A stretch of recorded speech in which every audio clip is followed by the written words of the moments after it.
Alrighty, so I've had a few questions over the last few videos about who am I, or why do I fly, or how do I get into flying and stuff like that. So I thought I'd just do a bit of a short one. I don't like really talking about yourself at all on the camera, but do a quick one on basically who, what, why I do go flying. And so basically I've been living in New Zealand now for about 12 years. I moved from Australia to come live in New Zealand and work at a place called Highlands Municipal Park, which is literally just not far from the airport. You've probably seen a few videos, maybe you've seen a few videos of the ones where I've been landing on the track, and hopefully obviously later this year too we might even try and organise a bit of an AOPA larger fly-in, try and get 60-70 planes to come land at where I work over the road here and turn into a pretty cool event. But basically, I mean I've been here 12 years, and it's quite a stunning place to live, and the mountains and the scenery and the coastlines are so close and things like that. So it was definitely a place I wanted to fly. But originally I learned to fly in Australia back when I was about 18, just out of school, and had these intentions of being a commercial pilot or going to the airlines. And my sister went off to university, and so my parents were sort of trying to push me to do something, and I definitely wasn't a university type of guy. So I basically got offered, a friend of the family was doing their flight training on the Gold Coast out of Coolangatta airport there, and got offered the opportunity to go and learn to fly there. So I went and did a trial flight, so TIFF flight, so a trial introductory flight, and thought it was quite cool and exciting. So basically signed up for a full-time, I think it was about 12 months full-time to get through your commercial licence.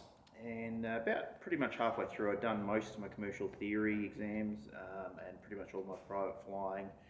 The company I was with, we had about 20 odd students, and we turned up one Monday morning and went to go, obviously start in the morning, and the doors were locked and lights were off, and essentially they went into receivership. And unfortunately my parents had paid the money up front to do my licence. So thought I'll go get a job and earn some money, and hopefully get the time and money back up to go finish it. And just the way life moved on and things changed, and next thing you know I'm living in New Zealand and never got back to flying. So once I got here, actually part of when I was moving here, pulled out my logbook and found the hours and things like that. So I went to the local Alexandra Flying Club, and Nick Taylor over there showed him my logbook, and he basically said, I mean, obviously you have to go through the syllabus and tick it all off, but we can start flying. So cracked into it, and it's probably 4 years ago now, maybe, roughly about 4 years ago. So cracked into it, and part of the deal was I thought if I do my license, I definitely need to buy an aircraft. I didn't want to be renting planes, trying to rent them on the weekends, and when it's a nice day, everyone wants to rent the plane. So I was thankfully financially stable enough to go buy an aircraft. So chips, I was probably halfway through my licence, and managed to find a nice 172 XP, CX, Charlie X-Ray Papa it was called, and that was up in Ardmore, sorry, that was based at Ardmore. So we flew up there. I was still obviously finishing my licence, but I took Nick and I flew up there and had it all checked out, and then flew home and finished off my training in the 172 XP. So that was a great machine. Once we got it back, I actually wanted to get into that sort of strip flying, more so than just airport to airport. So I did a bit of an upgrade on it as well. So we ended up putting 850 tyres on it, the larger nose fork.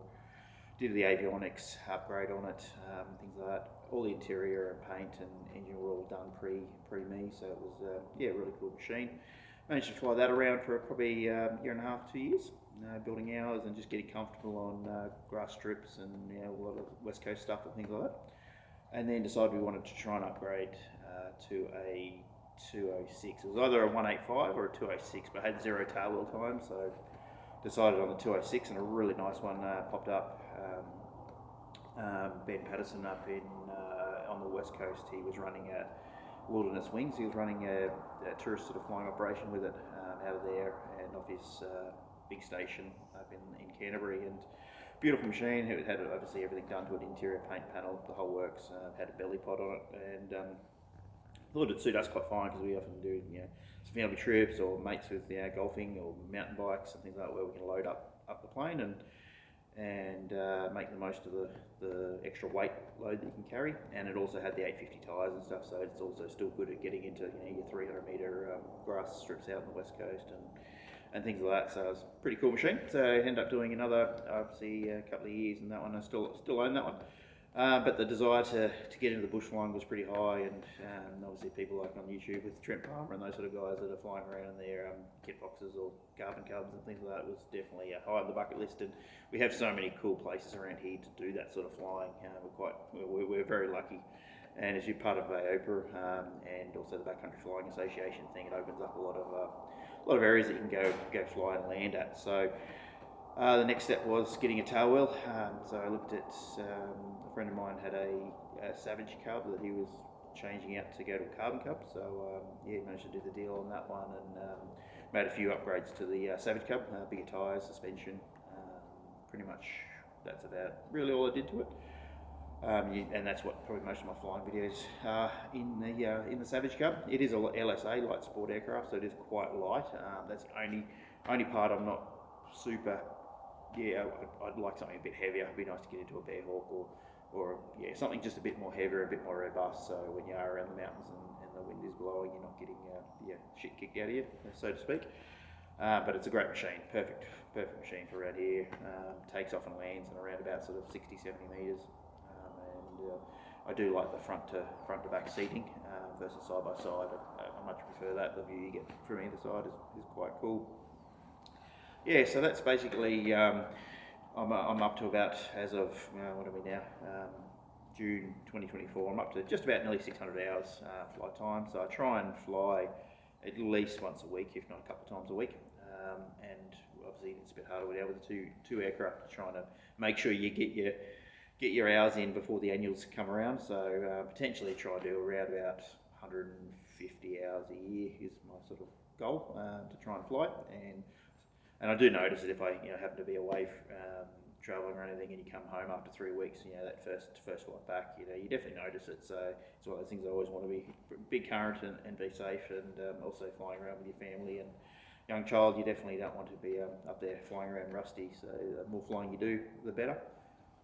Yeah, so far as the filming my flights and things like that, it's one of those things, like you see videos online, and for me it was a couple of reasons why I started making some videos. As purely, one was, at some stage I probably will lose my medical. Who knows what the future holds, and it'd be nice to say I'm going to be flying through to my 80s, but things can change and you'd lose your medical at a split second, and it'd be nice to look back if that did happen, and nice to look back on where I went flying, and also for my daughter and things like that. Like I know from my family, my parents, we've got lots of photos and things, but not a lot of video or a lot of what we were doing when we were younger. So it'd be cool to have that to look back on, see where we went flying, see all the cool fun things we got to do, and also video editing, something I didn't know how to do, and it's quite cool to sort of try and learn. And I'm still very, very, very rookie beginner at it, but it's one of those things that's cool to try and learn a new skill, and it's quite interesting. And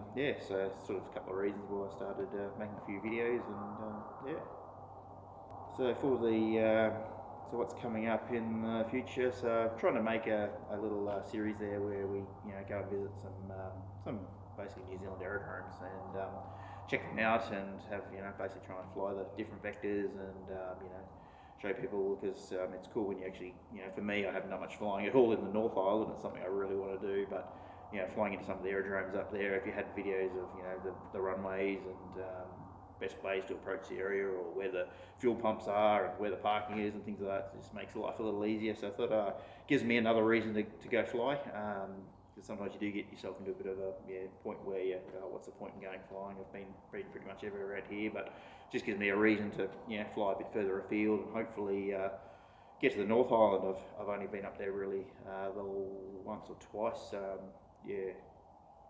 Once or twice I've sort of been up to the north, but it's definitely out of my comfort zone up there. And trying to read the VFR reporting points is sometimes a bit interesting too. But it'd be cool to expand the area and open the bowl up a bit more, and try and head up to the north and do some airstrips up over there over the next few years. But purely hopefully I can hit sort of one a month or something like that, and document them, and hopefully it helps other people. If not, it just gives me a reason to go fly. So so that's pretty much me. If you've got any questions at all, just definitely ask in the questions below. But and if you like the videos, definitely subscribe. Just quite cool to see people actually wanting to watch your videos. And yeah, if you ever want to come flying or in the area, hit me up, and yeah, see you around, see you in the airs.